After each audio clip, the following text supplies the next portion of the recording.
আসসালামু আলাইকুম, জাকির সাউন্ড ইলেকট্রিকের পক্ষ থেকে আপনাদের সবাই স্বাগতম। আজকে একটা ভিডিও করতেছি চার্জারটা সার্ভিস করা হয়েছে, চার্জ দিয়ে চেক করানো হচ্ছে।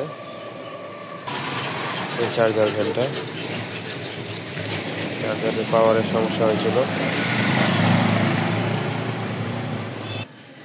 এই জিনিসগুলো নষ্ট হয়েছিল, এগুলো চেঞ্জ করানো হয়েছে। মসফেট, ট্রানজিস্টর, ক্যাপাসিটার সব পাল্টানো হয়েছে। চার্জারটা চার্জ দিয়ে দেখানো হচ্ছে, কমপ্লিট হয়ে গেছে, দেখতে পাচ্ছেন। চার্জ হচ্ছে 5 ব্যাটারি চার্জার, দেখুন একটু ক্লিয়ার।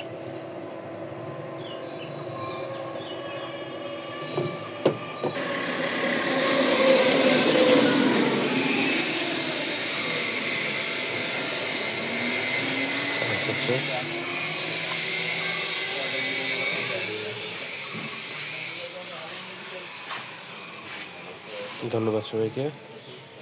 ফেসবুক পেজটা যারা ফলো করে নেয় ফলো করে দিবেন, ইউটিউব চ্যানেলটা সাবস্ক্রাইব করে দিবেন। ধন্যবাদ, দেখা হবে অন্য কোনো ভিডিওতে। আল্লাহ হাফেজ।